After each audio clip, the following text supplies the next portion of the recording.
going to do first, as we normally do, we'll start off with a reading from each of our hosts, and today we're starting with Jonathan Penton, who founded Unlikely Stories, an electronic literature and art journal of literature and art in 1998. He's lent his editorial and management assistance to many literary and artistic ventures, including Mad Hat, the New Orleans Poetry Festival, Rigorous, and Big Bridge. In 2005, he founded Unlikely Books, which publishes 3 to 5 books of poetry a year. He's organized literary performances and performed himself across the United States.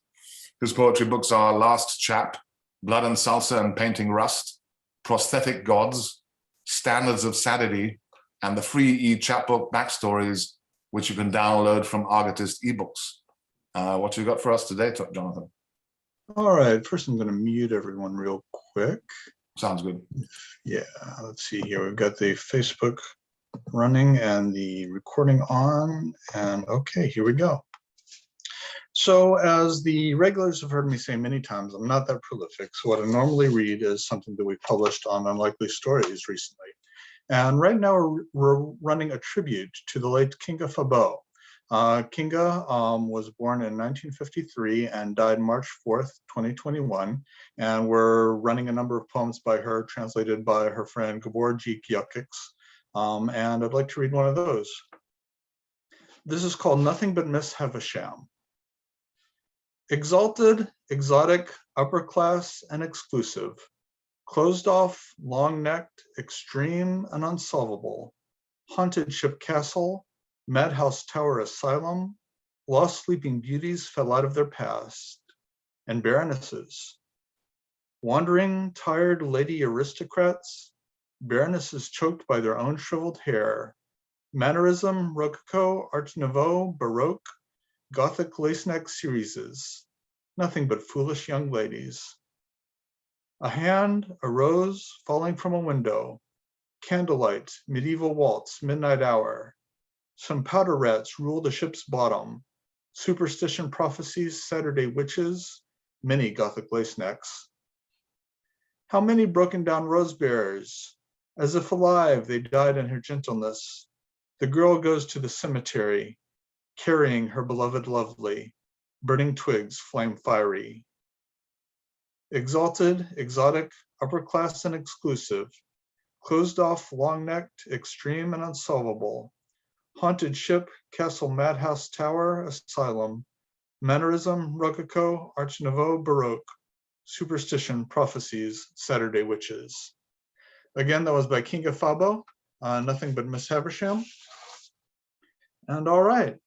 Next, I'm going to introduce our co-host, Cassandra Atherton. Mark's got a drink. Okay, that's good. I'm not the only one. Cheers, Mark. Cassandra is an award-winning writer, scholar of prose poetry, and professor of writing and literature in Melbourne, Australia. Her most recent books of poetry are Pre-Raphaelite, Leftovers, and Fugitive Letters. She is currently writing a book of prose poetry on the atomic bomb with funding from the Australia Council. Cassandra co-wrote Prose Poetry and Introduction and the Anthology of Australian Prose Poetry. She is commissioning editor for Westerly Magazine. Cassandra, are you reading for us today? I am, and I've really got to finish my atomic bomb book so that I can take it out of my bio forever. All right, okay, today I'm going to read a prose poem, surprise, surprise, because I only write prose poetry, called Rib. We leave the lights off and let the sun trace our bodies on the bed. My breathing is faster than yours, and I wonder if I've stolen some of your air, inhaled your share of oxygen in the room so that I'm breathing a triple-metered song alongside your steady suspiration. I look for a common time signature, but find only an empty stave of sunlight striping our skin. While you are sleeping, I gently knock on your rib cage, but your heart doesn't recognize me and asks, "Who's there?" I would like to introduce Mark Vincennes. Please join along with his bio in the sections that you know by heart. Mark Vincennes is an Anglo-Swiss American poet, a fiction writer, translator, editor, publisher, designer, multi-genre artist, and musician. He has published 18 books of poetry, including, more recently, Leaning into the Infinite, The Syndicate of Water and Light, Here Comes the Night Dust, Einstein Fledermaus, and The Little Book of Earthly Delights. Vincennes' newest collection, A Brief Conversation with Consciousness, was just released by the brilliant Unlikely Books. Grab a copy. An album of music, ambience, and verse, Left Hand Clapping, is forthcoming from Tree Torn Records. Vincennes is also a prolific translator, and he has translated from, come on, you remember it, German, Romanian, and French. He's published 10 books of translations, most recently Unexpected Development by award-winning Swiss poet and novelist Klaus Mertz. With White Pine in 2018, it was a finalist for, yep, you remember, the Cliff Becker Book Prize in Translation.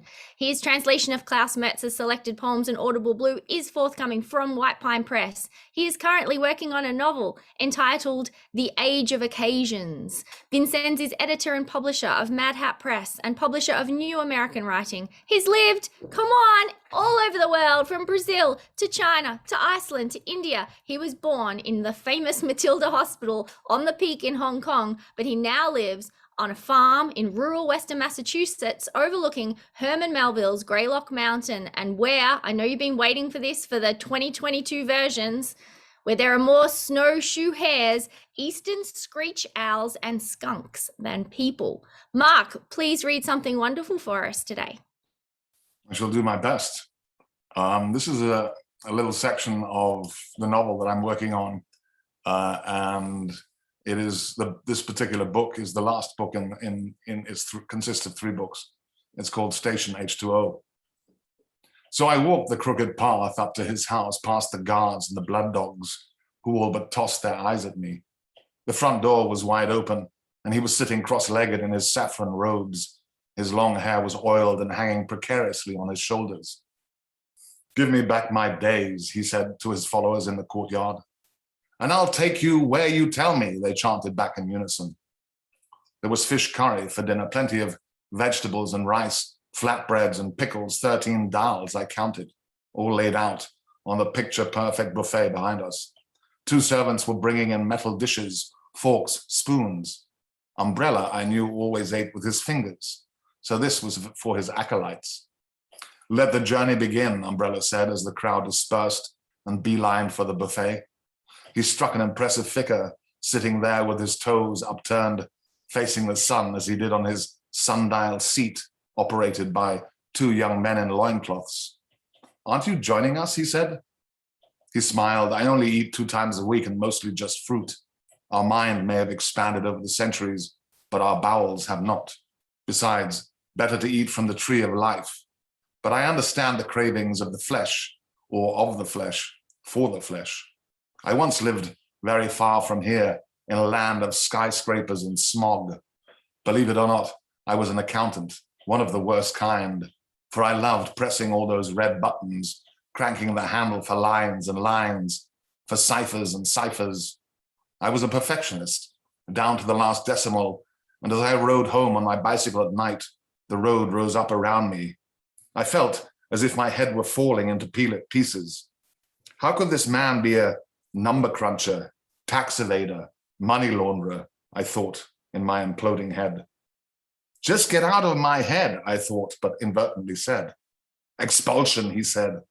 "All those toxins build up in the bloodstream."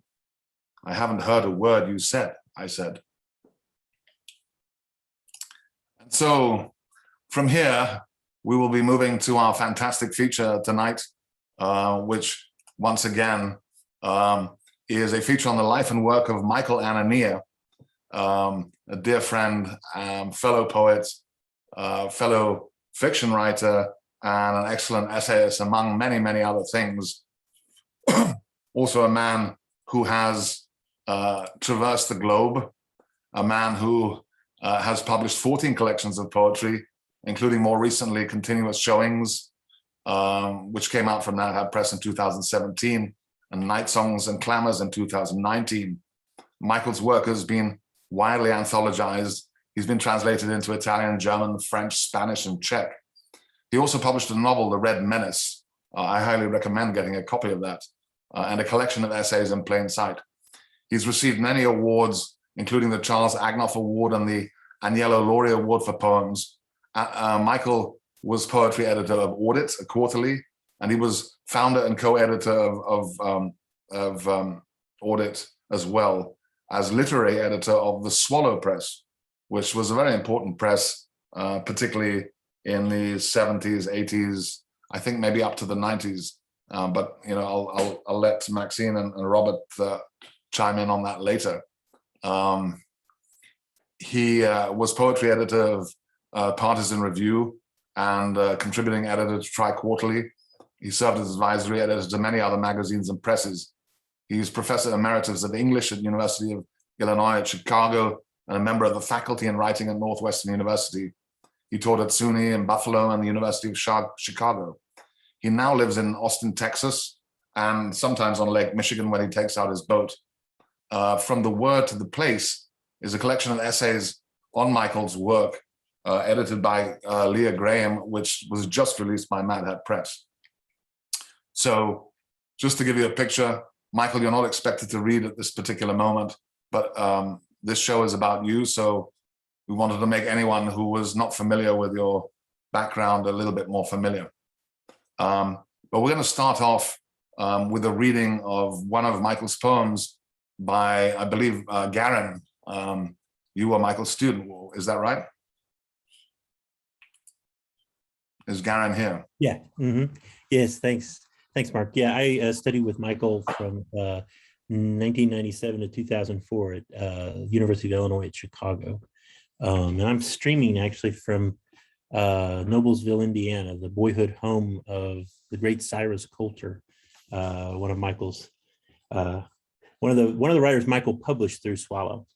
Yeah, and I'm going to read from In Natural Light, a poem that is dedicated to Sterling Plump, Chicago blues poet, and the poem is called "And This Is Free." It's based on a documentary by the great Mike Shea of the Maxwell Street Market, which was just southeast of the University of Illinois at Chicago, and has been pushed across the road as the university has kind of grown within the neighborhood.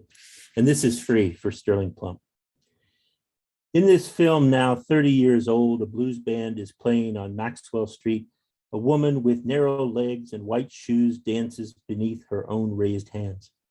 At the curb, a man extends 3 fingers towards the music, feeling its edge spill toward him as though it were a subtle property of the air. A braille he reads there, sentence by sentence, his smile tilting away, his balance uncertain. Ecstatic, he nods, yes, that's right.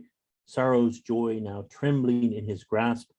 2 girls lean against a stained wall in unison. Arms, legs, shopping bags pass. Fingers bend into fret lines, fingernails along the shoaling strings flash like wave tips. And the song says, you spent all my money on whiskey and wine, Meisterbrow boxes filled with broken-faced dolls, the stitched creases where their arms fold forward darkening. And the song says, love ain't half as good as you said it would be.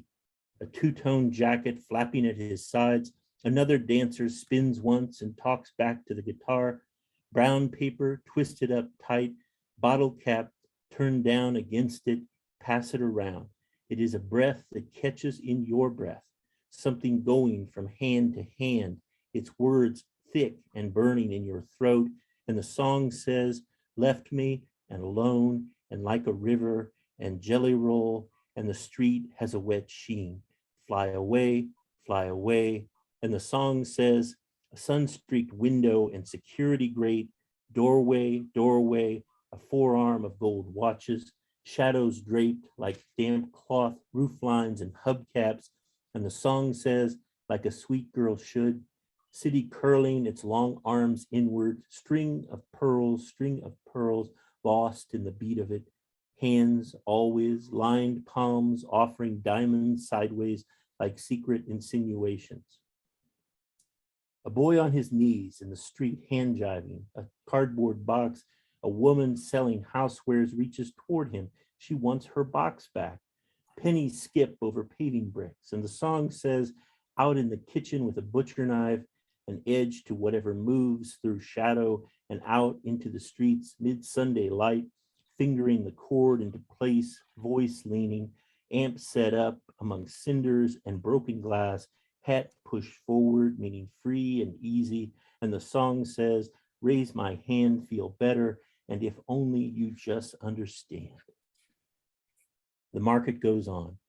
Bundles of socks, t-shirts, coats, jackets, boxes of records and tattered paper sleeves, pencils, crayons, roll ends of linoleum, window shades, cards of bobby pins and bluebird barrettes, rubber banded place settings, paper cups, dollar bills fanned from raised fists, snap counts, fingers popping, change chanted thumb to palm. And the song says you, meaning he or she, and me, meaning you and I, and my, meaning ours, and so good, meaning so good. Then I guess I got a touch of the blues. Thank you, Garin. In a conversation, Michael once said that I had watched the documentary we were talking about. He said that now I knew the trick of the poem. He just watched the movie and wrote down what he saw. But as you can tell from the poem, right, this is one of the poems I think that is just kind of reveals Michael's outstanding tact with narrative. The way that the market just comes to life in its narrative form is really, really beautiful in the poem, and it does kind of carry Sterling's fantastic music as well. Thanks, Michael. Well, thank you, Garin, for reading it. And just to recap, also, Garin's own work includes Country Music's 2020 collection of cut-ups on Kafka's Great Wall and the 2016 inaugural address. Be interesting to see how that works. I haven't read it, but I'm definitely looking forward to having a look at that. And Garin's one-act play on corruption culture, The Indianan, is forthcoming from High Plains Review. So thank you so much, Garin. Really appreciate that. Next, we hear from Cynthia Davidson, who's a senior lecturer in the program on writing and rhetoric at Stony Brook University in Long Island, New York. She began her life as a poet, getting a PhD in English with a concentration in creative writing at the University of Illinois at Chicago under the direction of Michael Anania and Ralph J. Mills. She also received a certificate in composition theory from Stony Brook. She's published on virtual worlds and writing studies in computers and composition online, and more recently has a chapter reconstructing ethos as a dwelling place on the bridge of 21st century writing practices. In Thinking Globally, Composing Locally, Rethinking Online Writing in the Age of Global Internet, which came out in 2018 from University of Colorado Press. Her chapter in From the World to the Place, which is just out from Mad Hat Press, is Field of Uncertain Dreams, Memory and Invention in Michael Anania's Night Songs and Clamors, Michael's last book brought out by Mad Hat Press. She's currently writing a book that addresses political Twitter culture through the lens of the work of the late Laurent Berlin. Welcome, Cynthia Davidson. Thank you. Okay, so the poem I'm going to read is In Time from Night Songs and Clamors, which was published in 2019. And I was Michael's student in the early to mid 90s, and I was a diehard River Songs fan back in the day. So it's kind of remarkable that this is my new favorite poem of his, which just shows you his incredible staying power. Let me just read the poem and then I'll say a few words about it. In time. Somehow, beginning at the quill tip, the feather turns open, then closes. What we read there, as the wings lift and fall, like caught hold of, occasions of self, futures. Is there a past that is inherently avian, something that moment by moment, point after point, offers us a line we can follow to its end, to our endings? I return to the curves they draw in air, filaments recalled merely, relied on, their purposes ours, lift and glide, one are after another. The river furls its slowly gathered soils from bank to bank. Clouds, sun swept, brighten the day with shadows. Flight compels both hand and breath. If you could draw on water, write on air, if speech and flight remained suspended there, desire, love, sorrow, the sudden rush of wings and aging hands, these spaces are intimate then, time's reckonings, shared, colored radiance, breathless, you might say, already with us, light quick, bunting, hawk or swift, the reach of live oaks, their leaves trembling beneath sun and shade. So Night Songs and Clamors tells a story, if you read the book from beginning to end, and In Time is, for my experience, the climax of the story. The story of this volume is by and large about the labor of living a poet's life, a long life of maintaining a practice of forging a path with poetry in order to find a way of being in the world, of experiencing the world.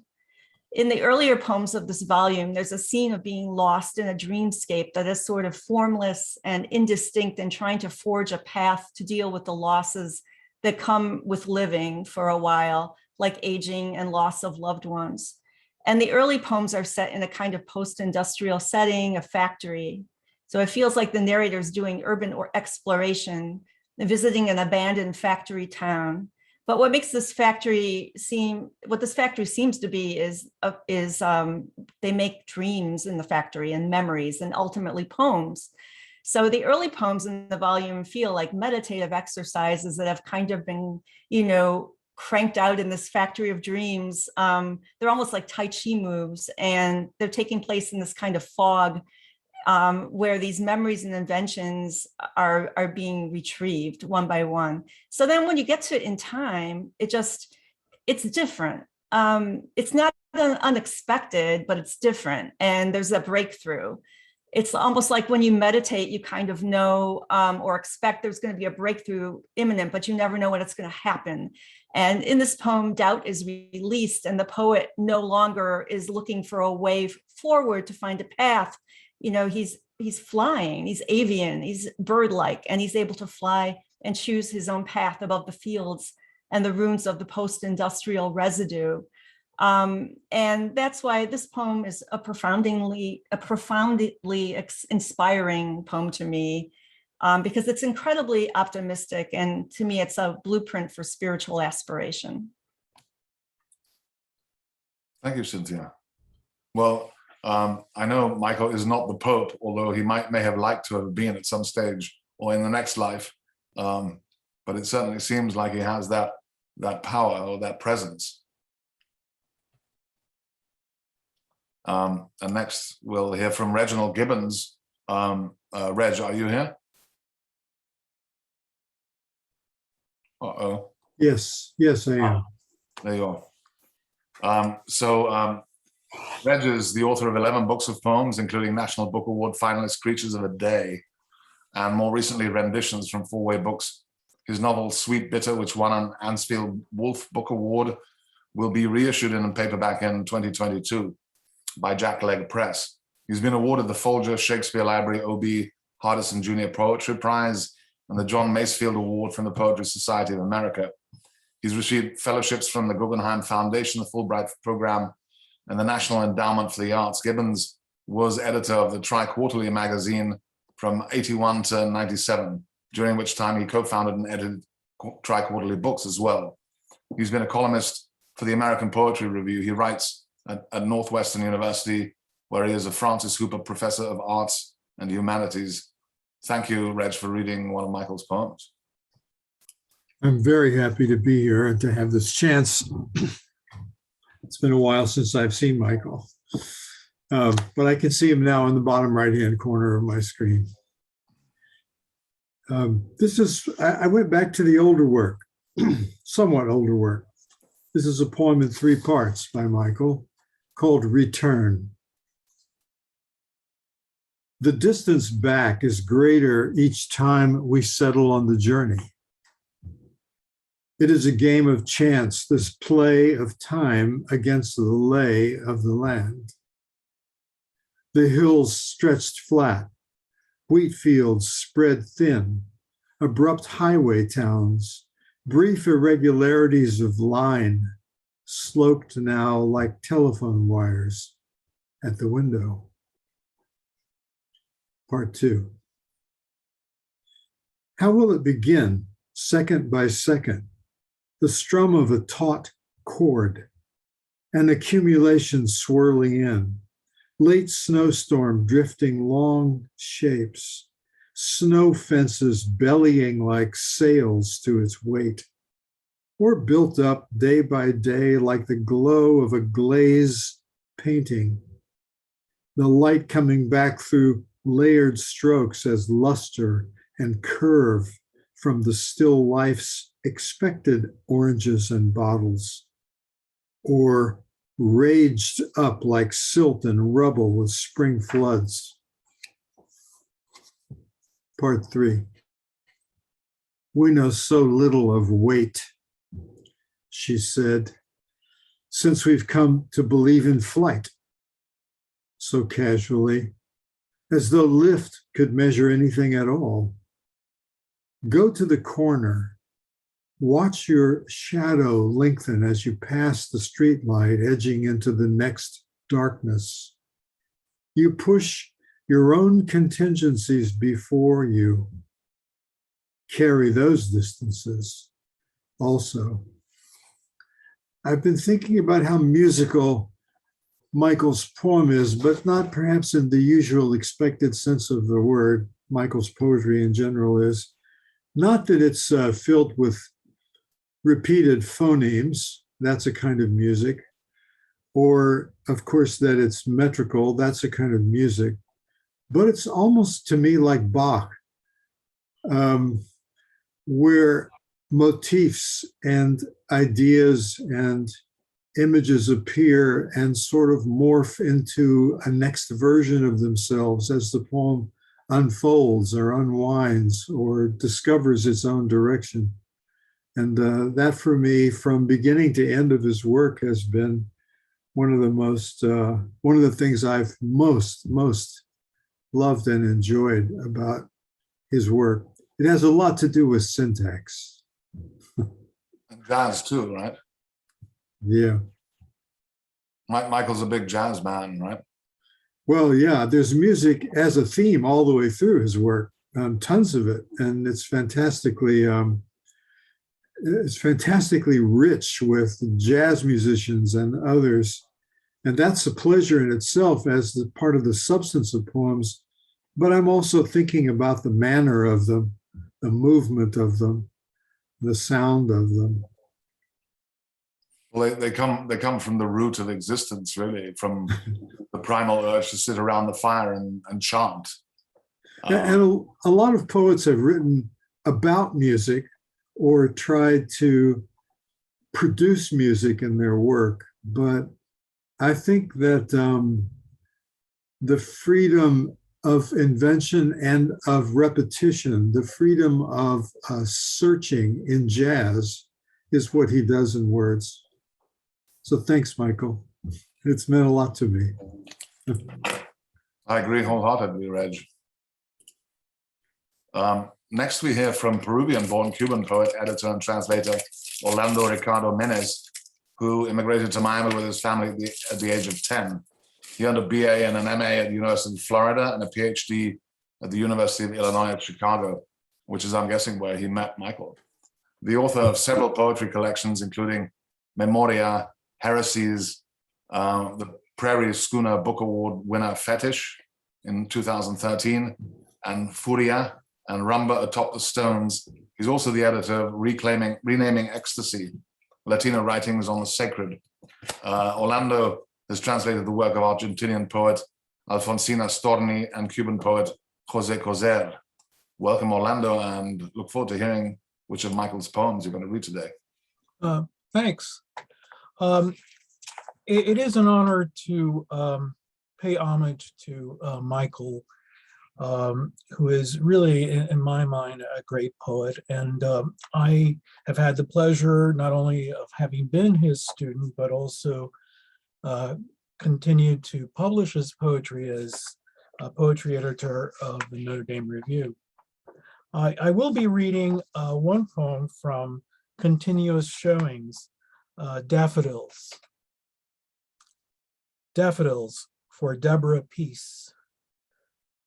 They come to you as spirits might, compounded of light and eagerness. The day seems filled with consequence, its radiant causalities drawn like filaments across the room, window shade to table's edge, lampstand to cuticle, water, glass to mirror, doorknob to chair. What can you say or do even, but wait for the wonder to subside? Breathe evenly until your eyes adjust, relaxing just now with regret. I want to speak to this poem in terms of its sound, and Michael excels in the short or shorter lyric, his infallible ear too for verbal music. This poem for me recalls Wordsworth's own Daffodils with its inner eye of solitude. And in these couplets, we are swept by the pleasures of verse, which has become more and more uncommon in this age of the talking poem, or the younger poet's attraction to a visual prosody. I noted how measured the lines are with their 3 or even 4 beats, and how there is counterpointing too, very skillful with trochaic substitutions at the beginning of the lines. How the diction often embraces the conceptual, words like consequence, causalities, the abstract that complicate and amplify the poem's meditative power, giving the poem as well an august tonality. And then there's that marvelous slowdown of the last line and its emotional urgency. As Reginald Gibbons pointed out, it is such a pleasure to enjoy Michael's poems, and it's always been a joy. Anyway, that's it. Thank you, Orlando. Fantastic. Next, we hear from Mary Biddinger, whose most recent books are Partial Genius Prose Poems from Black Lawrence Press, Department of Elegy, also from Black Lawrence Press, which is just about to come out, I believe. Mary's poems recently appeared in Bennington Review, Crazy Horse, Southern Indiana Review, and Thrush Poetry Journal. Her flash fiction has appeared in Diagram, Gone Lawn, On the Seawall, and the West Tressel Review. Mary teaches at the University of Akron and the NEO MFA program, and she edits the Akron series in poetry at the University of Akron Press. You can find her on marybiddinger.com. Welcome, Mary. Thank you so much. And hello to everybody from Akron, Ohio. We're awaiting a snowstorm. If you are responsible for sending the snowstorm to us, boo, no thank you. Anyway, I just threw a link in the chat, and that's a link to the poem I'm going to read for you, which is called Waiting There. And I just wanted everybody to have a copy of that because I feel like it's a great poem to hang on to, and I'll tell you about that in just a minute. I'm so thankful to be part of this event. I was Michael's student from, I believe, 1998 to 2003 at University of Illinois, Chicago, where I got my PhD when I was an infant. So even though it seems like a long time ago and I was pretty young when I was at it, I learned so much, and it was such an honor and a pleasure. And it's so great to be here sharing this space with so many wonderful writers. And I had to take a little note from what Orlando was saying about the marvelous slowdown in the line. I feel like that's just such a remarkable phrase. And returning to Michael's work has really made me aware of how they make me kind of tap the brakes and take another breath and go more slowly into language. I'm somebody like a lot of other people who has aspired to have some kind of meditation practice, like a formal meditation as part of her life, but I just can't do it because I can't close my eyes. I can't sit there with my eyes closed. And so I offer for you this poem, which you can read or listen to And it is a meditation. It slows you down. You will have the marvelous slow down, but you'll breathe. And so the poem kind of teaches us how to breathe. It activates something in us regarding the language. It gives us this play. Also the couplets. I think that I probably caught my original case of couplet fever from poems like this. So thank you so much to Michael, and thank you to everyone for having us. It's so great to hear this. And I'm going to read Waiting There, and I am going to do my best to read this slowly, which does not come natural to me because I am a fast talker. All right, thanks again for listening. This is Waiting There. Waiting there, as others or ourselves.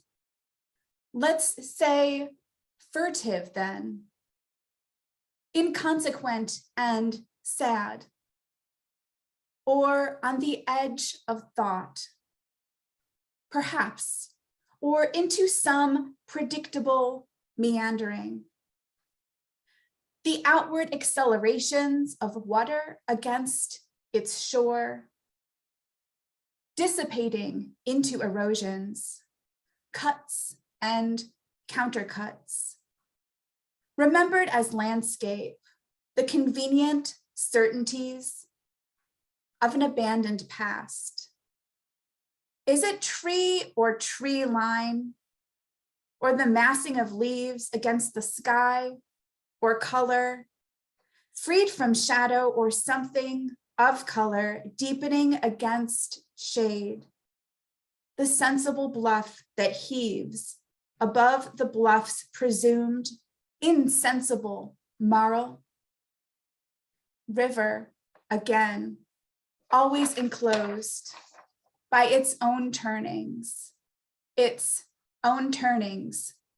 overgrown. Thank you, Michael, and thank you to everyone for listening. Thank you, Mary. And next, Kristy Odelius will be reading us one of Michael's poems.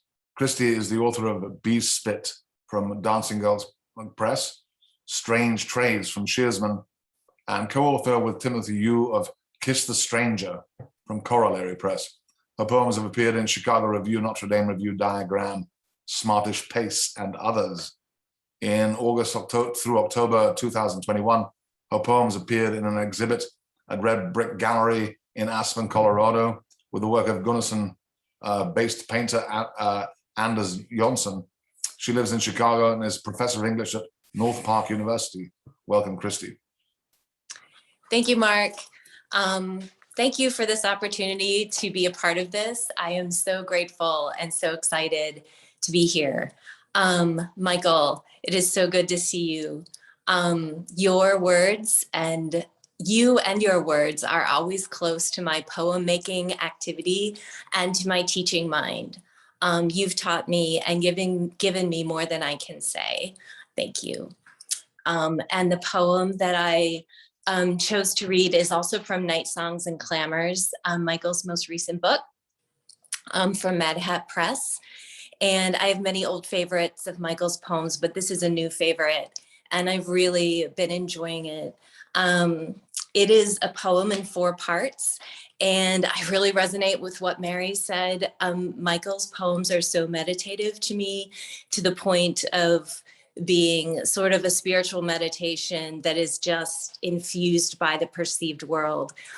So it's pretty wonderful. So I'm going to go ahead and read this poem. It's called In Order To,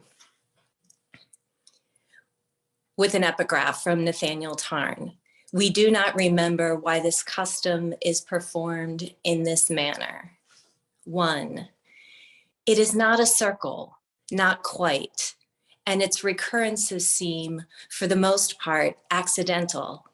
The kestrel lifts its kill, feathers spin across asphalt, clouds and contrails open to contrails, and clouds, blue persists each day. I make my way beneath live oaks and cedars. Light now seems to be a compromise the kestrel manages in waves. Substance is, in the moment at least, unlikely, the image unmaking itself. Branch and shadow dance in the space between their opposing harmonies. 2. It's about time, what we carry with us and what we discard, stories we lose ourselves in. Their parts fluttering like rags, corn silk or cottonwood fluff. Perhaps the dream we struggle through and only partially remember is what matters most. Waking's losses, occasions both certain and customary, mock orange, the camellia's bright leaves climbing cut stone, echinacea and salvia florentia. After all these years, still blossoming. 3.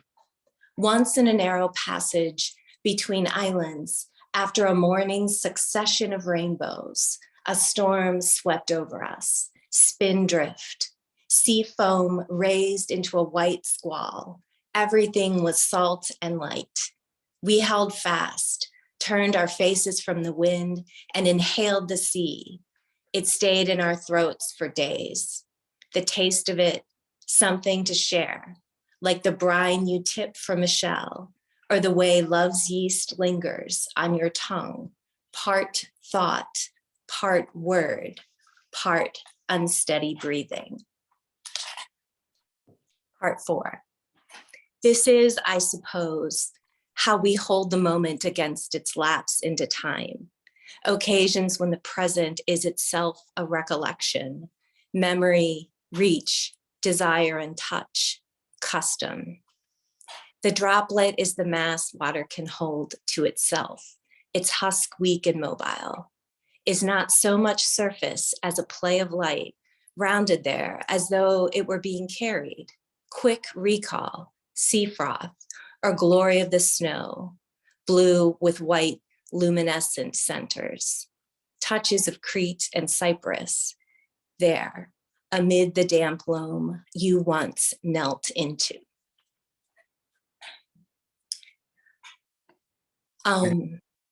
So I just wanted to say a couple words about the poem. Years ago, Michael introduced me to the phrase, the double lilts of desire and perception. And I pondered that for a long time before it made any sense to me. The double lilts of desire and perception. I felt it, and that's all I really needed, but I couldn't think it. So when I encountered this poem, I did what Michael would do, and I wrote the poem, letting myself be carried by the water it references so often. And then I felt the good haunting of Stevens's order, of Keats's cost of waking and the flowers at his feet, and of course, most of all, the Anania. The things that I'm drawn to in this poem are, of course, the idea of stories unraveling like rags or corn silk. The poem is about time and it's about memory. But as the poem continues, the image prevails, and the present image is the only thing that time and memory can properly haunt. And that is something I saw throughout the 4 sections, but particularly in the last section of the poem. In the poem, time and memory are wrapped up with desire and order, which always seem to come together when they're at their best, desire and order. But the poem ultimately rests in perception fired into image. The kestrel, the corn silk, spindrift, and the blue glory of the snow. The past exists in the present moment holds and transcends the past. And I think I could say so much more. It's such a rich poem, but that's all I'm gonna say. So thank you again. It's such a joy to be here. Thank you, Kristy. And thank you, Garin, Cynthia, Reginald, Orlando, Mary, and Kristy for this wonderful interpretation of Michael's works. And I'm going to read one poem of Michael's as well now, just before we get to Bob and Maxine grilling Michael. This is called an ode, and it's from Night Songs and Clamors for January 20, 2009. Water, because it is our beginning, and nothing can live without it, is best and gold, which flashes like fire against the dark and measures, ounce by ounce, the world's wealth. But if you ask me, it is the sun that exceeds all other lights. Its day, first warm on our faces, then spread westward across the land, lifting shadows as it goes, brightening rivers. And if there is a contest and a victory worthy of song, it is this contest among ourselves, tallied finally and today, set down like a burden carried for so long it had come to seem as though it were meant to be there.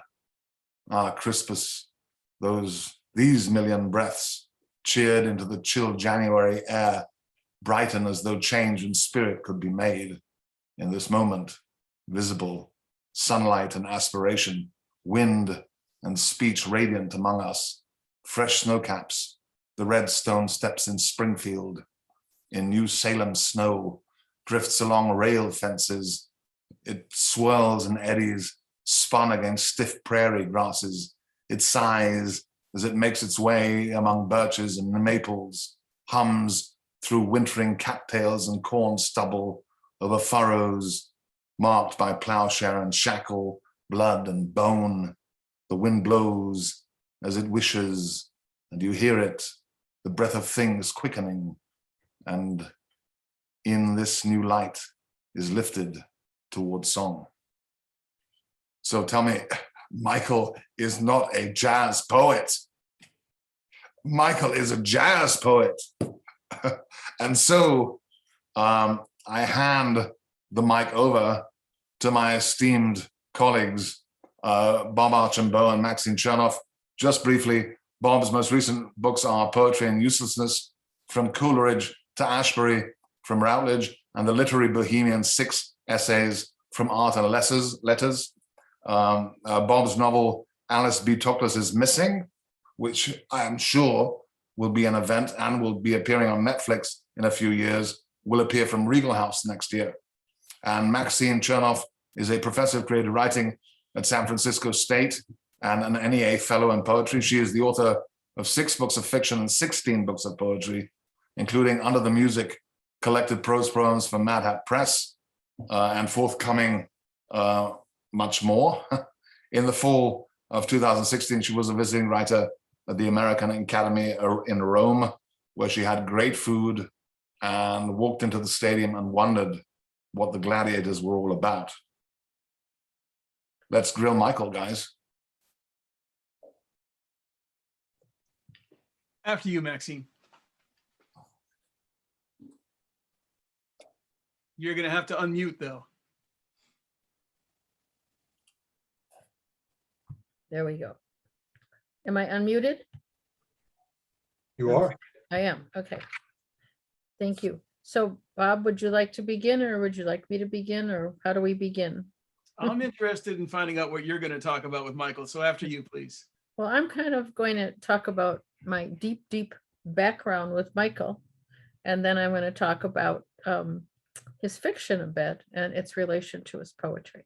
So that is my scheme for the next while. What is your scheme, Bob? My scheme is to pepper Michael with a series of questions about his poetry, ending with the question that I fear might be a stupid question, but I'm hanging on to it because I want to know what he has to say. Well, maybe I should begin then and because it sounds like you have more to do than I do in terms of thinking about this. Michael was my teacher 50 years ago, but I'm only 27, so it's really hard to understand how that happened. But when I was 19, Michael was my first poetry teacher. And I was I wasn't a creative writing major. I was an English major at UIC undergrad. I was 19 years old. I had gone to college early at 16. And so I was a senior already at 19. And I had begun writing poetry, and I had nowhere that I knew to take it or how to deal with it. I signed up for a course with Michael I also took a literature course with him, but it was in the poetry class where, of course, I suddenly discovered that I wanted to write poetry forever. And Michael had a lot to do with that decision. And I remember from the early days of being just that little 19-year-old person sitting there, that Michael was always full of very practical and wonderful advice for writers. Such as, in the Olson manner, if you want to write well, learn something well that isn't writing and write about that. So, learn how to work a loom and write poems about working a loom was one of his suggestions, I still recall. He also at one point either complimented me or accused me of having reinvented modernism because, he understood I knew nothing, but was writing in this manner that seemed to suggest that I had been in touch with modernism, but I was just simply a naive 19-year-old practicing things in Michael's class, where he treated me very kindly and encouraged me very, very much. And I learned so much from him at that early stage of my development, the earliest stage of my development, really, as a poet, for which I'm very, very grateful. In terms of more than that, I think as any poet who of his salt or her salt, Michael does what wonderful poets do, and that is to make the ineffable somehow effable.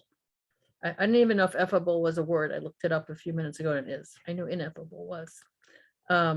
But makes things appear before our eyes that we didn't understand existed in a certain way or in a certain relation to each other. So the context that he builds in his very musical, sonic, wonderful writing that you are all correctly relating to jazz, is very much there. And it's also there in his one book of fiction, which some people also call a memoir. So I was reading a criticism of it, The Red Menace. The Red Menace is about growing up, as we all do somewhere. We all have to grow up somewhere, and we all have stories of our childhood. And Michael's story of his childhood is the fictionalized version that we see in The Red Menace about growing up in Omaha, in the housing projects, which were racially mixed and which provided a very, very rich environment for language to be heard and written down. And what we find in The Red Menace is Michael really at his best in using language in the playful, sometimes sexy, often interestingly pitched manner that he uses it, from describing cars to describing people to describing the effects of the nuclear bomb and the communist scare that we were all undergoing then, which we seem to still be undergoing now, unfortunately.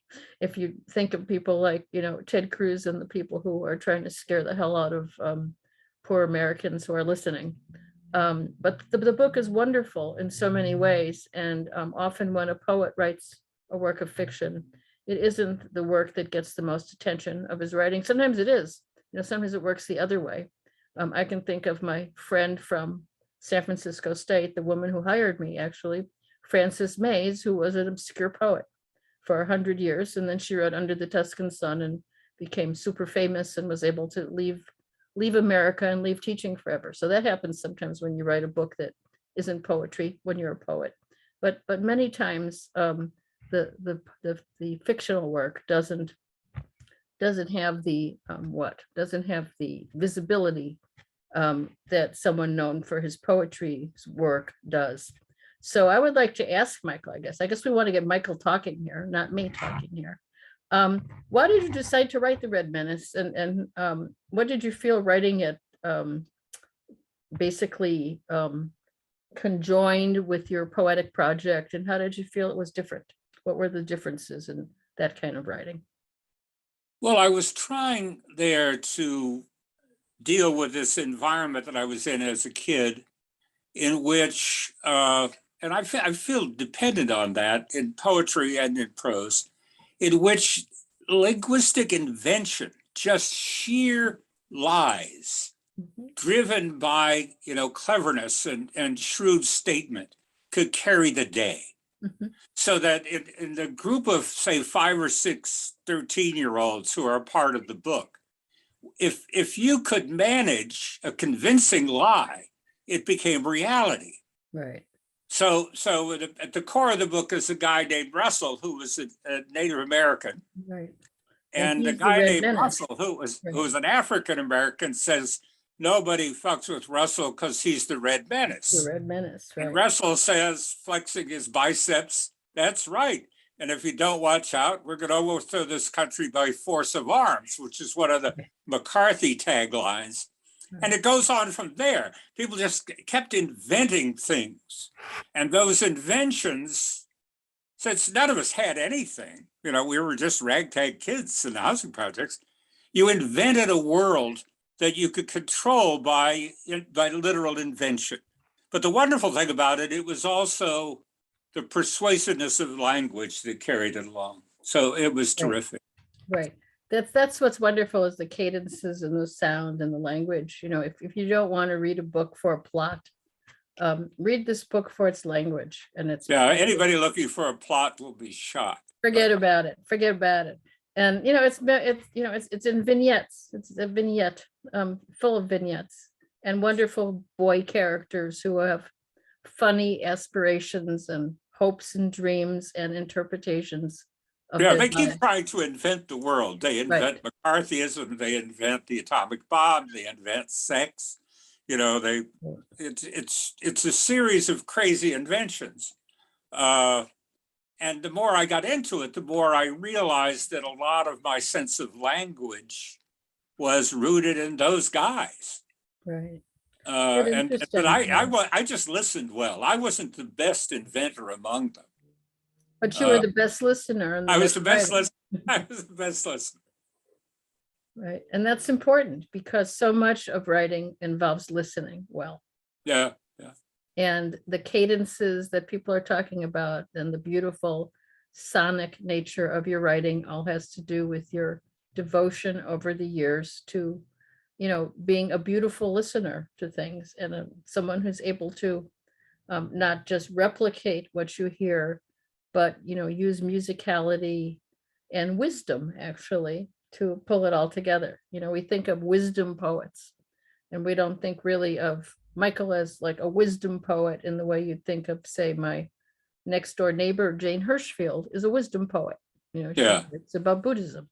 That isn't your kind of wisdom, but if wisdom is more complex in a way, and wisdom can contain the universe in all of its multiplicity and account for that multiplicity in ways that are both joyful and beautiful to hear.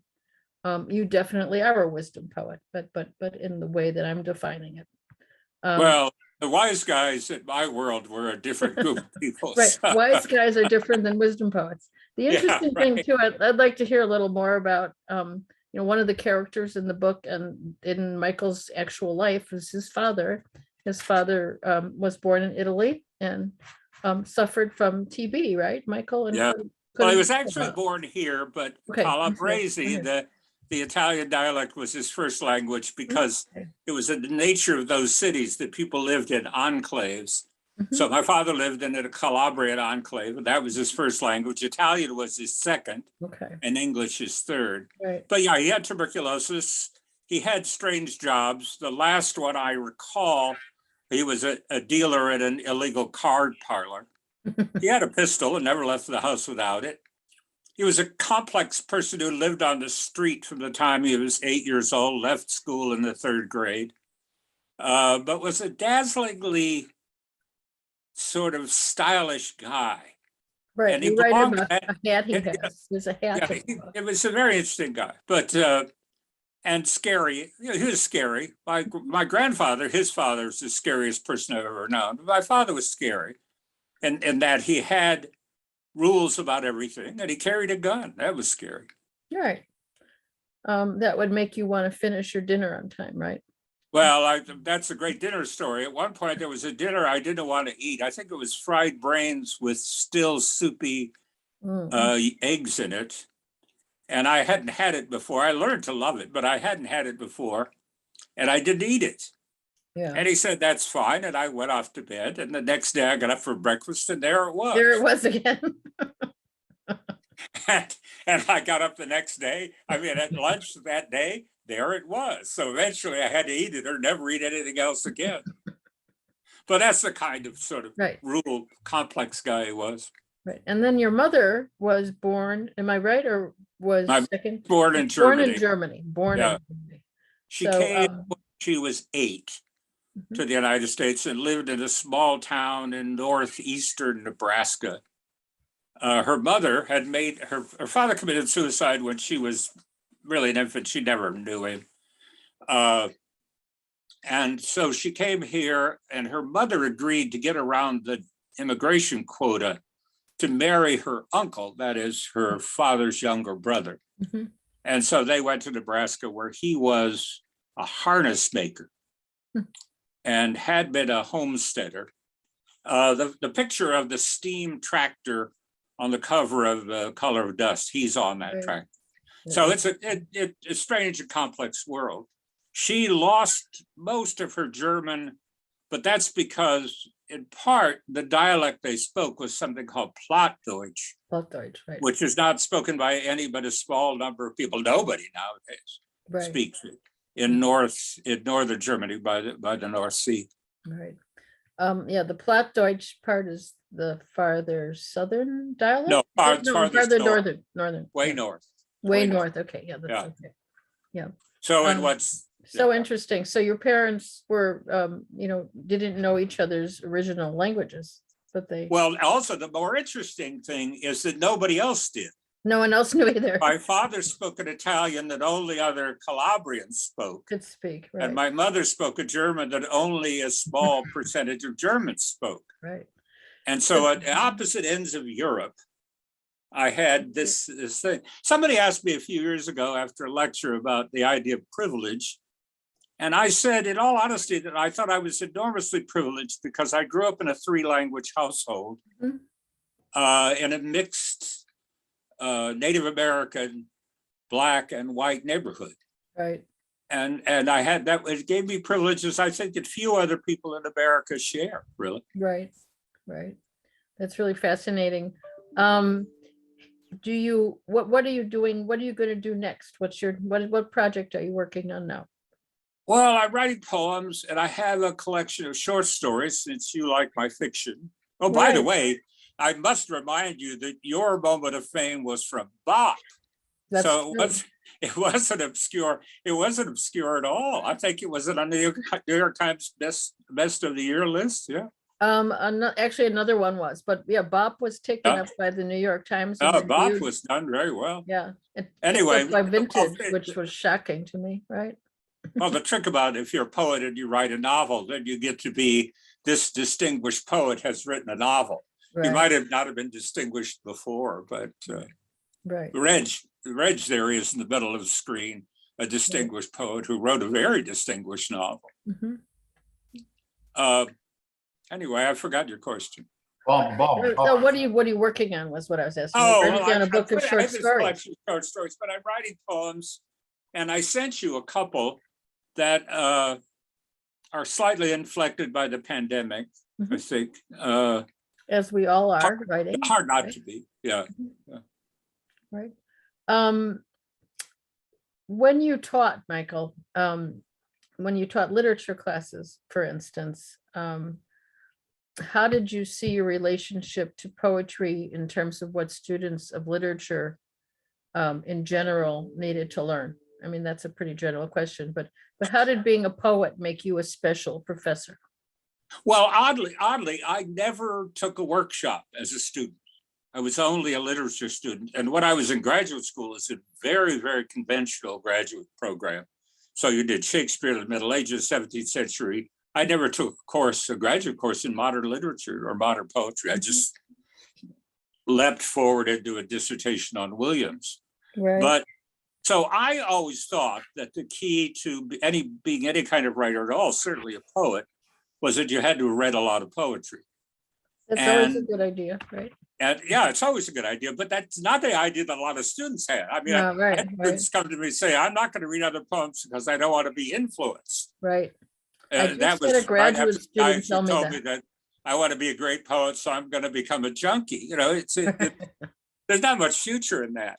So no, I thought the more you learn, the better off you'd be. And I also, the thing you told me about, you mentioned about loom crafting, that poets need to know stuff. Right. One of the things I always liked about poets is they knew a lot about things that weren't just poetry. So that Right. other areas of interest, I started as a student in science, so it doesn't frighten me. So I kept reading science all my life. Mhm. And that is in some ways involved in the poetry. It'd be hard to draw direct lines, but it's there. Mhm. Uh, I'm sorry. ahead. Go ahead. I was Well- gonna ask, will the stories that you're writing take in Omaha again, or are they set all A over the couple place, of or- a couple of them have, and some are, you know, other places. You've seen some of them over the years, but yeah, I'm just going to collect it into a pile and send it to Mark and see whether he screeches in pain. I bet it'll be wonderful. What do you think? What was I going to ask you? Oh, wait, I have a note. Let me look at my notes for a minute. Everything in my house broke, so I couldn't do anything. Oh, I about heard it. it. Yeah. So, you know, the idea of the center cannot hold things fall apart. I mean, your work often is about things falling apart and coming back together in beautiful ways. So I think that what we see in Michael's work and what we can appreciate is your own very good sense of how new connections are formed. You know, in every aspect of our life, you know, how something visual and something sonic can be related, how something nature-like can be connected to factory, that there's so many beautiful juxtapositions of different worlds in your writing. And you're also so wonderful at seeing the smallness of things in all their beauty. So do you think how do you think you came to that? Well, so much of our lives are about fragmentation. Mm-hmm. And there are several ways to go in order to hold that together. One is the popular stories. Right. I kind of like food shows because they always have happy endings, Well, right? no, that's true. They You get start to out eat- with a you get mess to of eat the ingredients, tiramisu, and right. everybody's happy at the end. Right. But our lives are about fragmentation, and the two art forms outside of literature that influenced me heavily are, as somebody said earlier, jazz, Right. in which there is a desire to take a familiar melody apart and then struggle to both keep it apart and bring it back Bring it together. back in. Right. And that rests in something like the secret of improvisation, Mhm. which is a kind of controlled disorder in which things are held in Yeah. suspension. And what excites me about poems is when a poem can have its materials in suspension. That is, unlike prose, which is aiming someplace, Right. or story which has got someplace to go. I see poems as continuing relationships between its own, a continuing relationship between its own materials. Mhm. And that also leads me to the other form that I call myself an unreconstructed abstract expressionist. I was just going to say that you know, a lot of things can just be held in the air, and they're held together by the language and the beauty and the cadence of the poem.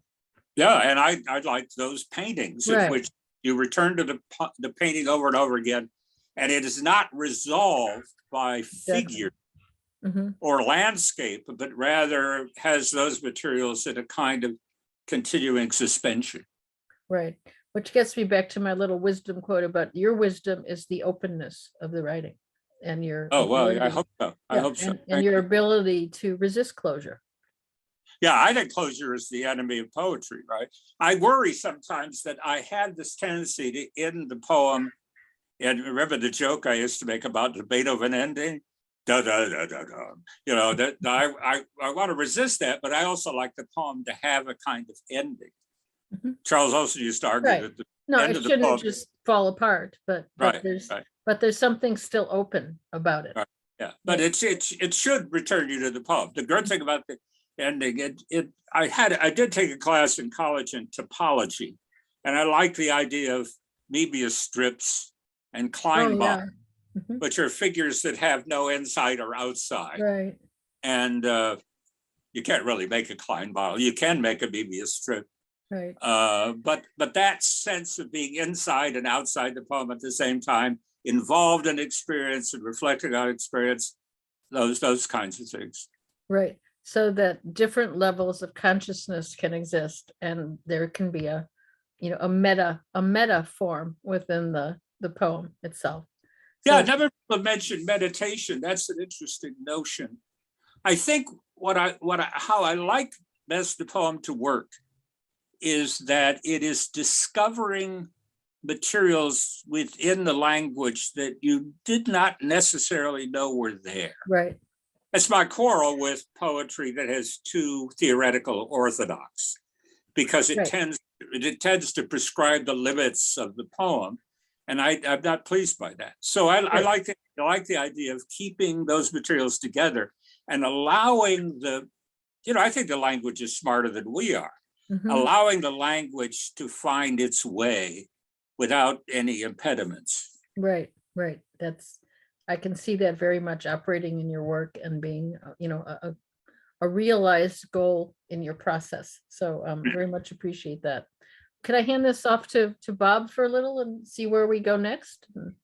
Maybe I'll return and maybe you'll never see me again. I don't know. Well, if that tsunami comes. Right. I'm waiting for the tsunami. Right. Well, you catch me at an awkward moment, and it's like every moment when I hear Michael talking, you catch me writing things he said down, the language to proceed without impediment. Let me get that down before I talk.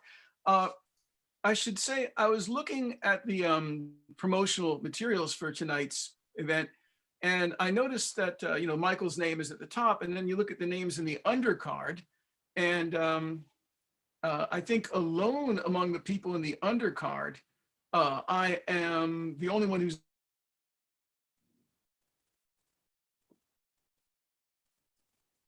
Uh-oh, He froze. we lost Bob. Bob, come back. Come back, Bob. Come back. Come back, Bob. We miss you. Dramatic pause by Bob. Right. Okay, here's a poem by Michael. It's called Once on a Slender Reed.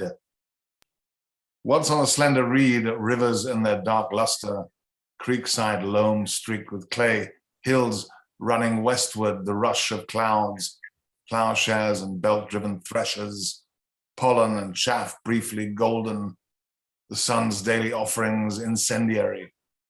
What makes a rich harvest, under which star should you plow? When all your bees die of hunger and disease, where will you go to pray? What river slaked with oil, what will answer for your mother? Name your penance, make all that's broken whole again. What an eco poem, Michael. That poem begins with the first lines of the abandoned beginning of Virgil's Aeneid. It's an amazing poem. But an Aristaeus, who was the figure important the early agriculture, could speak to bees and brought the bees into pollination. And then after this episode he had with Eurydice, he lost the ability to deal with the bees began to die. So he had to go pray to his mother, who was a river goddess. But what do we do now that the rivers are slaked with oil? Who could, it's created tough. the oil goddess, right? Yeah, right. Yeah, right. Mobile or exile. Mobile, right. Oh, dear God of Exxon. We could pray to Mobile or exile. Jonathan, did we get Bob back? Bob's Yeah, head is Bob's moving back. again, which looks very promising. Bob is back. I Bob, think I'm back. here. I appear to have reappeared. Okay. I don't know what you heard. I was saying before I so rudely vanished that alone among the names on the undercard for tonight's I am not a former student of Michael's, and that my credential for being here would probably be that I'm Michael's biographer. And the relationship that we established the first time I found my way to his office through this impossible modernist brutalist building where his office was. I went up to visit him to interview him for this. And I discovered that the way I like to talk to Michael was to ask him something and then just take notes. And I don't think I've spoken to him without a notebook in my hand in the 25 years since then. And in that sense, maybe I am his student in some way. He's had a hand in every book I've written. He's very generous about that sort of thing. And that might connect to the first question I want to ask, which goes back to something Mark said. Mark mentioned Swallow Press and how for many years, Michael, you were heading up that operation. And I wonder if you can say a little bit, not so much about the operations of the press, but about what being an editor in that position meant for you as a poet. I mean, you have to get involved in a lot of other people's manuscripts at a very deep level. Maybe just the sight of the size of the slush pile of poems produced by poets could be off-putting. Maybe you could talk a bit about the effect of being at Swallow on you as a poet. And if you like, maybe say a little bit about what you wanted to accomplish in that role. Well, I first of all, I wasn't in charge of the whole enterprise. It was a fairly, substantial corporation. I was the literary editor. The interesting thing about it, differing, I think, from most editorial small press roles, is that when I went onto the press in 66, early 67, it was a substantial enterprise and had a very large list of poets and critics, including Alan Tate, Ivor Winters, Janet Lewis, Tom McGrath, a whole range of people, not all of whom I shared any aesthetic or poetic ideas with. But it was not my goal to toss them off to the side of the road. So I had to engage myself in what I thought were the best aspirations of their work as I was being an editor. But I was, I was in my 20s. So I was editing Alan Tate when I was in my 20s. I was the titular editor. I didn't do much with Ivor Winters when I was in my 20s. These are senior figures. So it was humbling in an odd way and also empowering, because when you're sitting there and you have the contract in your hand and you can make changes, it can go to your head.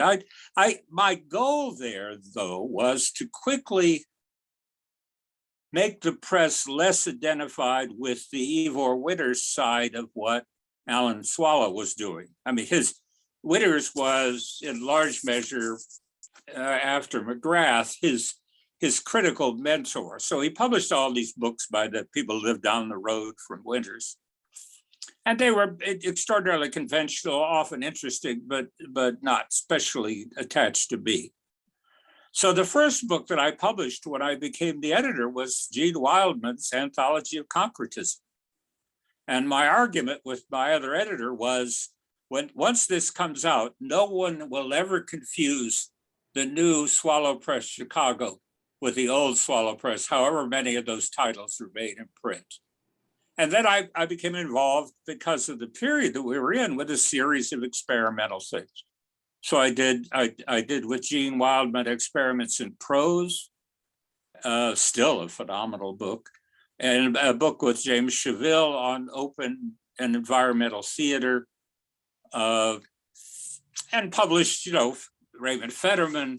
I already had Anais Nin and all of her novels, not the diaries.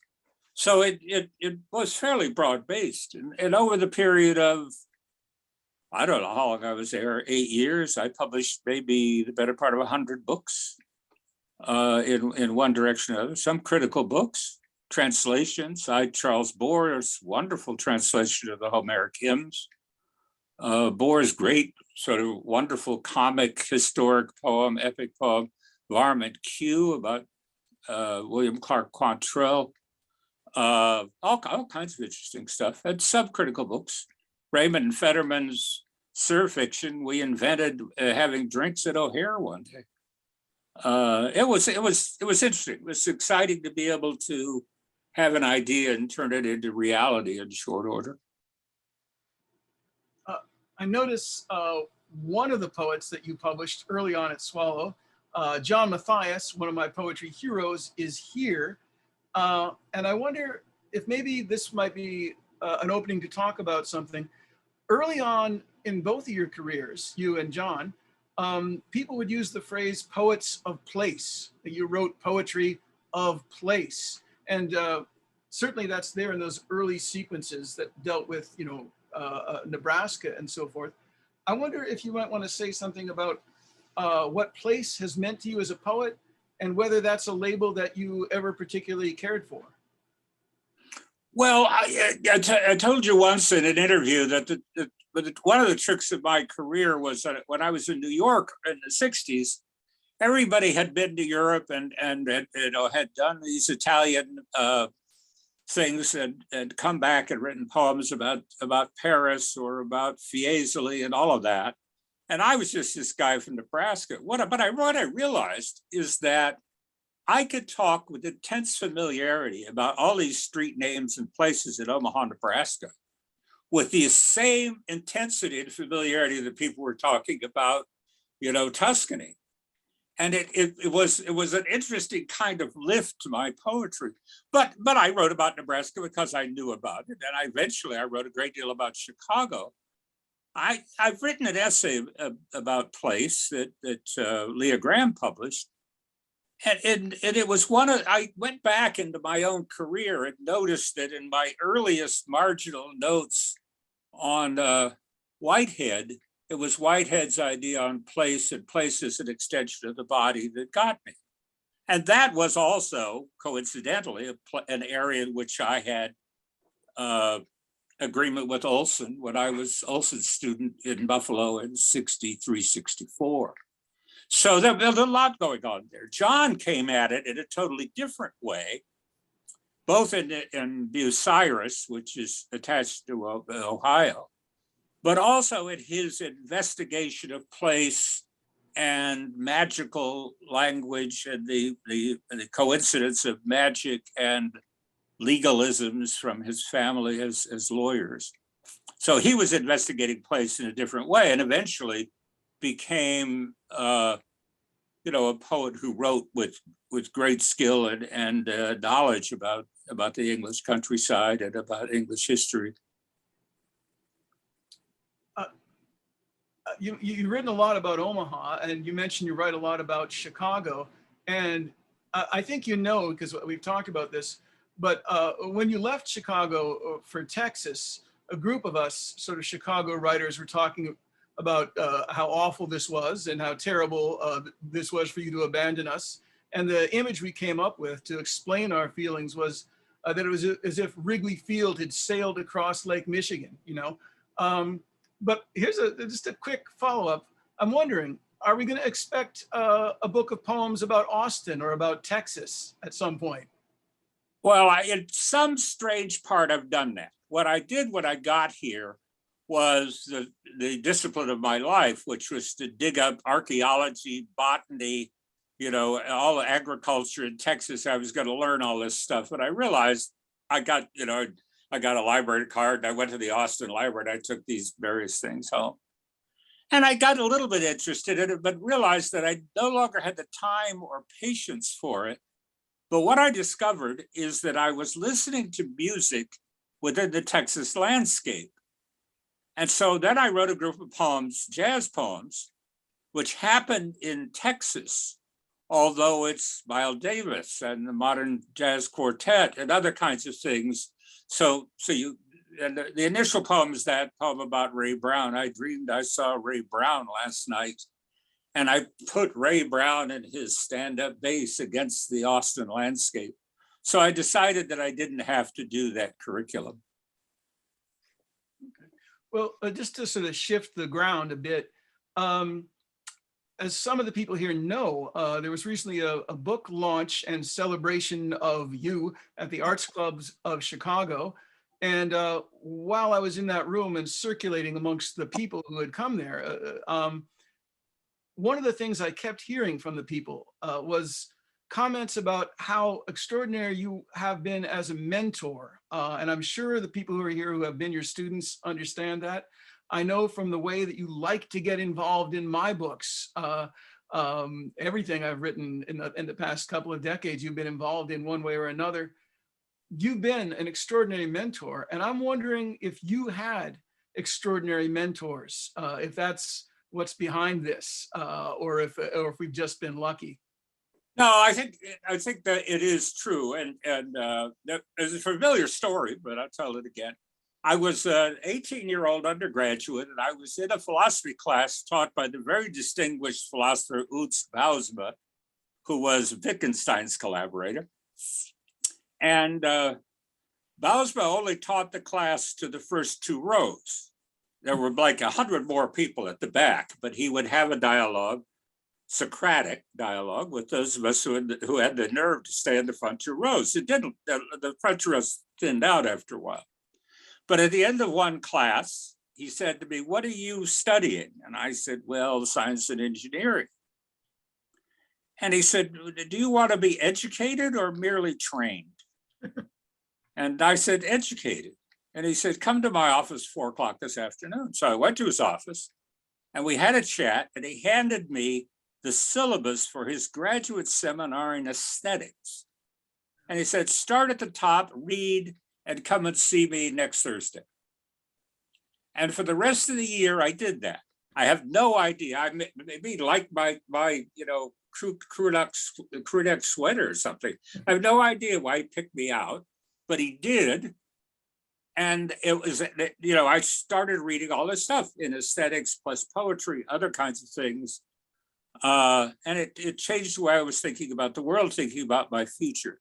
And a later figure was the great romantics biographer, Ralph Wardle, who was my teacher for the romantics and for Shakespeare, and became a very close friend. Later, Charles Olson, who was, I was basically finished with graduate school coursework when Olson came to Buffalo. So though I took his seminar for a year, and then the second year was kind of strained, and I didn't go very often, but I wasn't so much his student as his friend. I mean, we got along extremely well. He called me once and said, "You have to come out here. There's a 1-ring circus." So I drove to Wyoming, New York, which is, mid upstate New York, where he was living, and picked up him and Charles Peter, his son. And we went to see this 1-ring circus that had a kind of old elephant and 2 horses, and these women with tears in their nylon stockings and things. And he was thrilled with it. And I thought it was sort of strange, but also loved it. But it was okay. It was a great evening. And I drove back to Buffalo. And 2 days later, he called me and said, "Now they're going to another town, so come back and we'll go again." And I begged off because one sad circus is enough. Sounds like you need to put that in your story collection or version. Anyways, it also was very interesting. And as I said in that essay in the book that we were both involved with at Buffalo, I have extensive notes from all of the classes I ever took except that one. And it's because if you took a note, you'd lose the thread, because it was so much just Olson thinking in a variety of ways. Anyway, that's mentorship. The other thing about mentoring is that I love other people's projects. I think it's essentially lazy on my part. I'd rather be involved with your books than write one on my own. I think you've been a very generous mentor to so many people. And I think that's why so many of your former students are here today, that we all appreciate. I should add that Reg Gibbons was never my student. That's true. That's true. Paul Hoover is here. He was your student, right? Were you in? Who? Paul Hoover is here. Paul Hoover. You were in his class? You were in Michael's class? Yeah, I was in his class on poetry class. It wasn't a workshop. It was a literature class. He talked a lot about Williams. I learned some things scandalous things about Williams having nocturnal emission and swinging his soiled pajamas in the air. And they weren't his. They were Hilda Doolittle's father's pajamas.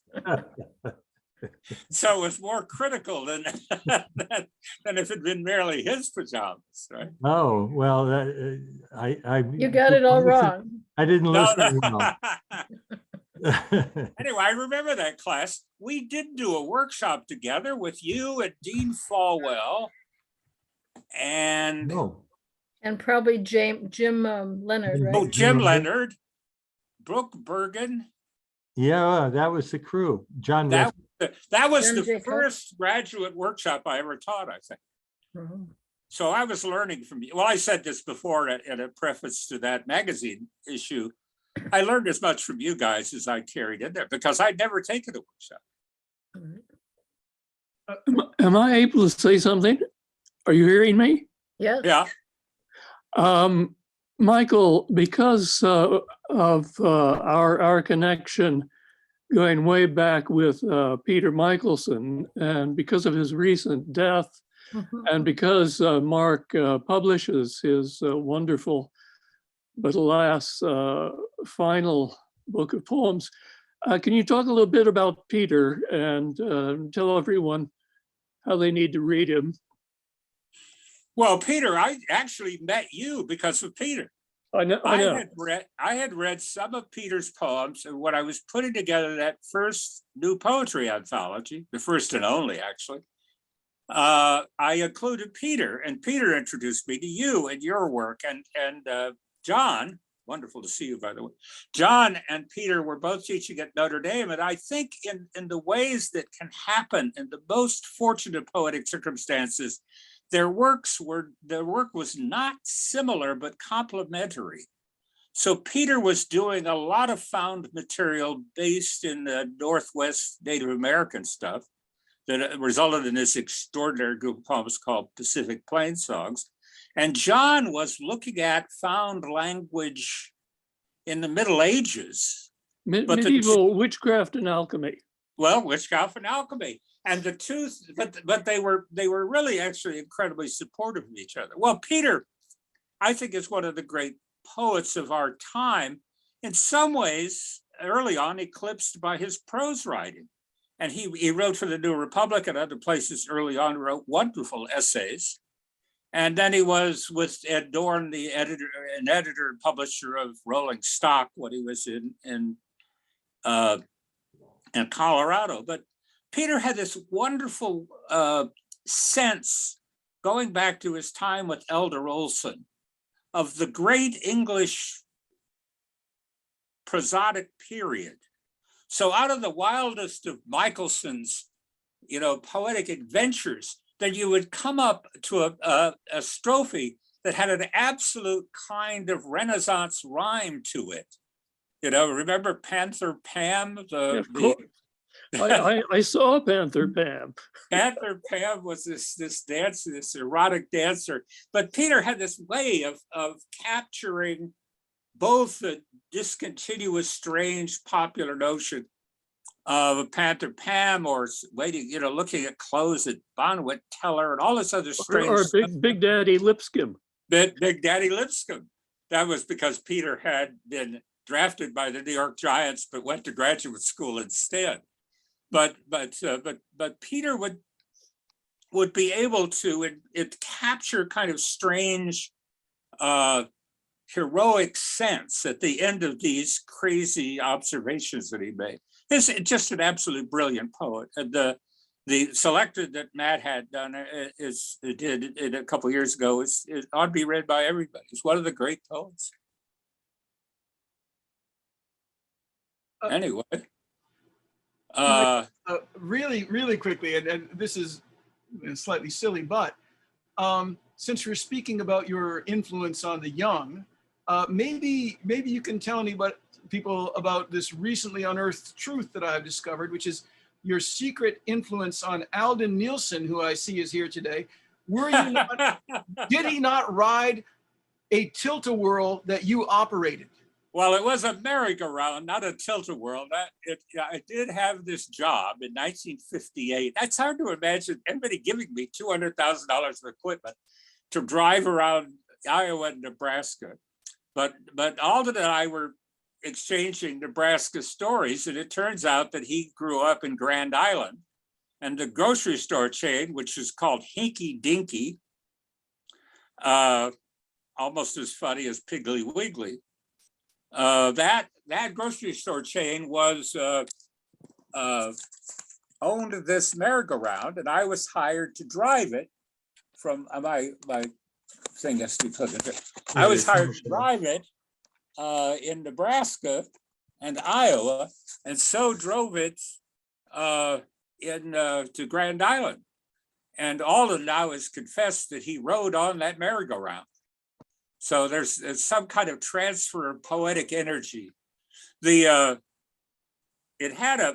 was a trailer with 3 rides on it. There was a stamp thing like green stamps, but it's called plaid stamps, which was represented by an elephant. So the middle ride had a pirouetting plaid elephant on it. And the truck had a green fiberglass frog in a tuxedo with a candy cane under its arm. So, but Alden remembers this and said he wrote on it, and I'm happy to believe it. It's a wonderful story. Any of the rest of you who are old enough to ride on it, I'll claim you too. Michael, when I take my grandson on these rides and kind of look at the carnies with a little bit of worry in my eye, I'm not going to feel that anymore. I'm going to assume that it's a future professor of literature and poet who's helping my grandson ride the merry-go-round. Yeah, right. Well, this thing parked in grocery store parking lots. I was on the road for, probably 2 months, going from one town in Iowa and Nebraska to another. And then I would set up the rides, unhitch the pickup truck that pulled this thing around. It was dangerous to drive. The trailer kept wanting to get ahead of the truck, but anyway, I would be, on the loose in a small town of Grand Island or North Fork or North Platte or Chadron, and in a white pickup truck with pastel polka dots and a green frog on the roof. Not the way to pick up girls, I'm afraid. Well, thank you guys so much. This has been amazing. We're going to have to move to the open mic section. But of course, thank you, Maxine. Thank you, Bob. Thank you, Michael, of course. Thank you, Garin, Cynthia, Reginald, Orlando, Mary, and Kristy as well for this wonderful. Put in a plug for Paul's new and selected, which is just out from Paul Michelson's new and selected is out from Mad Hat Press. So please do grab a copy. Paul's as well. There it is. There it is. It's one of the great. Well, good for you. One of the great covers. Oh, thank you. I'm just out. Anyway, Mad Hat saved me from obscurity. Yeah. Now it's going to save you from your fame, Paul. Yeah. Anyway, thank you. I have to say thank you all very, very much. It's great to see you. John, I wasn't expecting to see you, but thank you for doing this. Surprise. Yeah, great. Anyway, thank you, Mark. Thank you, Michael. Thank you, Michael. We're going to, Lit Balm is kind of slowing down a little bit for the moment. Our next show is on February 12th, but it is a special feature as in a similar vein as with Michael tonight on the life and work of Denise Levertov, which will be featuring Arthur Tse, Margot Taft-Stever, Dick Laurie, Susan Eisenberg, David Shattuck, and Mark Pollack, and Donna Krolik-Hollenberg interviewing Mark on Denise's life. So please do join us for that, February 12th, same time, same place. And after that, we will commence with our rotunda of poetic events for the rest of the year. But at this moment, I'm going to hand things back over to my co-host and co-mate, Jonathan Penton, to handle the open mic for tonight. Thank you, Mark. And Mark's being too humble, not talking about the February 2nd read. On the February 2nd, we're talking about his book, A Brief Conversation with Consciousness, and another book that Unlikely Stories published, Flight Advice, A Fabulary by Toby Hiller. We'll have Mark read, we'll have Toby Hiller read, and we'll hear from T.L. Go and Carol Dorff. That's Wednesday, February the 2nd at 7:30 p.m. Eastern, and you can look for Unlikely Books or Unlikely Stories to get the Zoom room there. So I hope to see you there. And of course, on February the 12th, when we do Denise Levertov. All right, we have 3 people who have signed up for the open mic. We'll start with John Wessick. John. Hi. Yes. Gee, what a lovely set of poetry here. Anyway, this is continuing on in a tradition that Cindy Hockman started with a poem about Bob Heeman's kitchen, and of course, this one is called DeWitt Henry's Chair. There's a castle in Transylvania with a plumbing problem. A land surveyor asks directions at the local pub. After tales of pipes clogged with clotted blood, he decides that, like DeWitt Henry, he's in the wrong story. The land surveyor takes a horse-drawn carriage to the Kmart to shop in the office supply department. It's all bidets and baguettes there, and he can't find a Henry Miller chair that speaks a language other than French. Anais Nin has a new brand of printer paper with little birds watermarked on each page. Beating tiny wings for all they're worth, these creatures haul the heavy 12-ream cartons off pallets and into the loading bay. After a hard day's work, they stop for cocktails aboard the Graf Zeppelin. Intent on their cigars and dart game, they miss the foghorn announcing the airship's departure. Hilarity ensues until somewhere over the North Atlantic, they hitch a ride to the Gateway Arch aboard the Spirit of St. Louis. DeWitt Henry has never been to the Gateway Arch, nor has he ridden a Zeppelin. The risks of vampires in bib overalls and hydrogen explosions are just too great. He rarely leaves the dungeon of his Cape Cod-style home in Somerville, Massachusetts, except for rare trips to Staples when printer paper is on sale for $20 a carton. Thank you. And Jonathan Penton, don't relax, because my poem is coming for you. Yay! Thank you, John. That was fantastic. Well, we'll have to find out if DeWitt Henry has ever written a Zeppelin, rode a Zeppelin before. Next up is Susan Dickey. Susan, what have you got for us today? Is Susan still here? Yeah, I'm still here. Wow.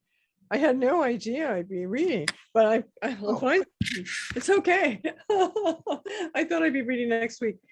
Can you see me? Am I visible? And oh, okay. You can. Just have to go into my notes here. Let's see. I have 2 short poems here that I'm going to read. I scribbled these down a few weeks ago, and I'll probably add them to my the chapbook I'm writing in memory of my memory of Ralph Markson, my second love of my life, who died in September. Let me see. Yeah. Gone. Thank you for using the New York tollway so that lovers may greet again, so that the lonely can return home alone, so that lights on this darkened highway can shine between immortal sky and billboard walls, lights of freight trains and sounds of chatter. Without you, the cruelest loneliness. Into the night, bus gypsies are gone. And I have one more, just a short one. Let's see. Who's it?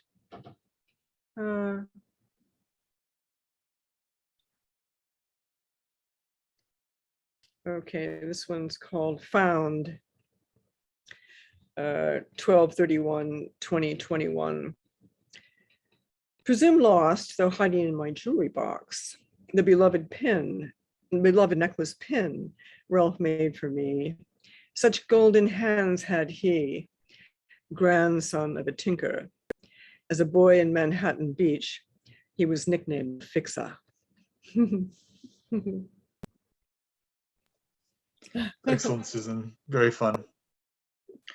All right.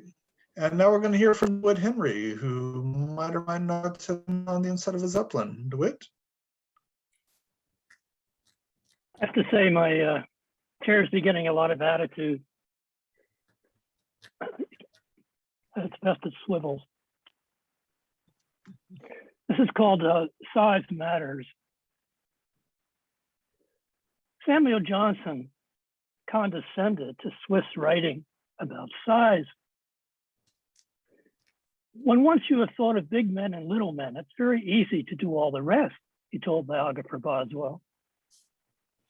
He couldn't finish Gulliver's Travels, which stands on the shoulders of Homer's Odyssey, giants and gods in human form, the Bible's David and Goliath, Anglo-Saxon's Beowulf, Nordic myths. Having towered over Lilliputians, Gulliver next visits Brobdingnag, where he seems miniature, where the prurience of power frees the queen's among us ladies in waiting to play with him like a harmless Ken doll. They would often strip me naked, Gulliver reports, and lay me at full length in their bosoms, wherewith I was much disgusted, because to say the truth, a very offensive smell came from their skin. Their skins appeared so coarse and uneven, so variously colored.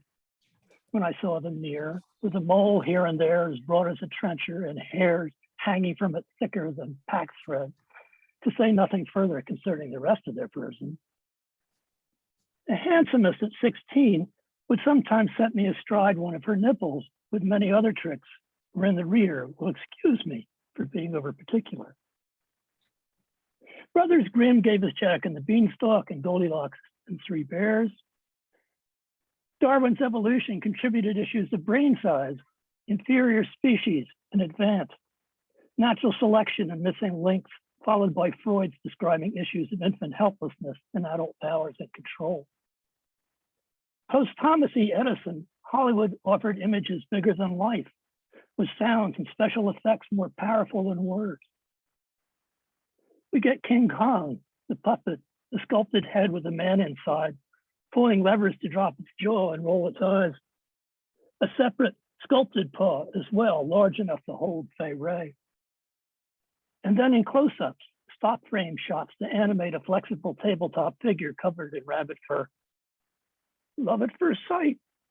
The blonde, white and dress-skinned, screams and arches, and Kong, well, male and curious, sniffs, tickles, and peels this novelty too strange to break or eat until distracted by a pterodactyl. Remember the rest? Enslaved in due course and brought back alive, Kong escapes to roam Manhattan. Trains replace giant snakes, skyscrapers, cliffs, Air Force fighters, birds of prey, but all controlled by creatures of Ray's size and breed. Kong's fall from the Empire State Building is tragic, critics say. He dies protecting Ray, who in turn is traumatized and unlikely ever to settle for Bruce Cabot. Exposing our monstrosities may be easy. Down with speciesism, sexism, racism, classism, materialism, greed, sin, and psychoses, environmental risk. But Hollywood has found its prey and projects its tropes on both small screens and huge. Souls know neither species nor scale, or so we wish and fantasize. Thank you, DeWitt. That was outstanding. Really enjoyed it. Thank you so much, John, Susan, and DeWitt. And of course, to all the readers and to Maxine and Bob, and of course, Michael. That's our show, I believe. Mark, do you have anything you want to say? Cassandra? Yes, one more poem from Michael. Tampa, March 2018. I noticed during a poetry reading a smear of blood on the edge of my file folder. Then an even more distinct droplet on the margin of a poem that begins with a line from Lucretius to find a pathway through a field of doubt. I bleed easily these days, my skin as frail as onion skin. Time in the body, in aging skin, is another form of time. So, Michael, another form of time. Have we found it? Can I say one more thing? I wanted to just make sure we all thank Lee Graham for this wonderful book that brought us here today to celebrate Michael. Thank you, Lee. Leah's book is just out with Mad Hat Press, a book of essays on Michael's work. And Leah, would you like to add a few comments about that? Yeah, first, can you all hear me? Yes. Okay, good. First, it's great to see all these people here in support of Michael or coming to Michael's work for the first time even. But I just have to just thank you all, the writers and those of you who were Michael's former students who came out to read today. Just it's just wonderful, like the kind of gratitude that people have for him and how much they're willing to work for him. And of course, we know it's because that he's done work for us, right? And that he, as he said, he's engaged with our work and our writing. So I'll just tell you, my spouse, Mark Spitzer, who was here for a while, and I think like moon dancing at one point, anyway, has told me that he has never seen the kind, I hesitate to say this, but anyway, in his experience, he says he's never seen the kind of loyalty that Michael's friends and former students have for him. And so anyway, this is just so wonderful. And so thank you all. The readings were so great. Orlando, Kristy, Mary, of course, Garin, Cynthia. Anyway, Maxine, if you haven't gotten the book yet, please do. Maxine has a wonderful introduction in it that I cried, of course, when I first read it. But it's just a great span of all the things that Michael's done, from the poems to the novel, of course, to his teaching and mentorship. And there's also and this is very, what can I say? I'm just going to put it out here. I have an interview with him at the end of the book that I still think is pretty fabulous. All right. Anyway, thank you for that indulgence. And we shall read it with care, Leah, for sure. Thanks so much, everybody. Thank you, Michael, for being here. It's nice to have a celebration of yourself while one's still among the living. But for me also, Michael has guided me toward a supersensory perception of nature in metaphor for life.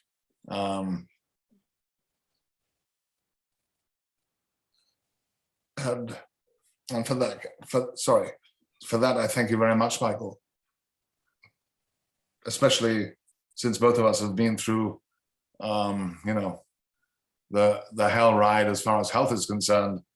I feel you're my brethren, and I'm very grateful for tonight, and all your friends, and all your students, and your appreciators, and I'm grateful to be a part of this. Mark is referring to the fact that we both share the darkness of oncology. We do. So we shall forge ahead, despite our dark oncology, and we shall strive to be better human beings, no matter what it takes, until the very day we utter our last breaths, which hopefully will be poetic. And a long time away, hopefully a long time in the distance. Either way, thank you all for being here tonight, and it has been a wonderful, wonderful night. Thank you for being here to celebrate Michael and his poetry. and his work. And well, hope to see you at the Denise Levertov special next month. Good. Poetry, love, and affection. Lots of stroking on the back as well. Take care, guys. Thank Love you. you, Michael. Thank you, Mark. Thank you. Good night, everybody. Thank you, Mark.